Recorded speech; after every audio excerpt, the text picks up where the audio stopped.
Could you tell us any myths or misunderstandings about the Irish language? Yeah, I suppose people are always surprised when they hear me speaking Irish and they go, wow, I didn't know it was so different. You know, so if I said something like, we're here now, we're speaking together on a podcast, I would say, Tommy John Shanish, agus Tommy Jeg Lauert Lechele, Fud Chreile. So, as you can tell, it's not a Romance language. It doesn't sound like an Asian language either. It's quite different. So people might have this perception that it's just a dialect of English, and it's not. It's a completely different language. People also think it's a dead language, that no one speaks it, but actually there are Gaeltacht areas around the country. So people live their whole life. 72,000 people? About 72,000, yeah, using it outside the education system. So they are, you know, native speakers, grow up with Irish as their first language, operate their, you know, commerce through Irish, everything. And how is it perceived especially by the youngsters? Great question. I think it really depends maybe on what teacher you had at school or where you grew up. I do see more interest, you know, coming back to the language nowadays. But even when I was growing up, a lot of people resented the language. We joke that it's the only country in the world that has traumatized its people by forcing them to learn their own language. So a lot of people have this love-hate relationship with Irish. People have this shame, like, oh, I should speak my native language. Because it's the official language of Ireland. It's an indigenous language. It's our national language. It's recognized by the EU as an EU official language. And yet not many people have a high level of fluency.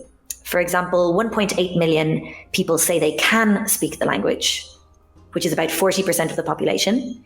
But only 10% of those 1.8 million say they can speak it well. And 25% say they never speak it. So there's a large cohort that believe maybe they don't have enough utility of the language. They don't maybe have enough opportunities to use it. And people have a mindset about language learning anyway. People might think, what's the point? Or, oh, I don't have that type of brain. I'm more of a scientific person, they might think, instead of a linguistic person. But I don't think it makes sense. And there are a lot of other myths like, oh, children can absorb a language, but now I'm in my 30s, 40s, 50s, and I can't do it. It's completely... It's just time. It's a matter unfounded, of time. Yeah. Exactly. So I think it takes a lot of openness and it takes a good method. You know, maybe people have learned from a textbook and it was very dry and they didn't click with it. So I find it very cool that, you know, for example, Instagram for me has given me a platform to reach people and say, who cares if you grew up in the north and you never got the chance to learn Irish? Yeah. Who cares if you have dyslexia or another condition or disability, or you were held back for different reasons at school? Even when I was in school, if you moved to Ireland after the age of 7, let's say you grew up in another country, you had an exemption, so you didn't have to learn Irish. And that was seen as like, you know, you won the lucky draw, like you don't have to learn Irish. But really, a 7-year-old could easily learn Irish in a couple of years. Just another language.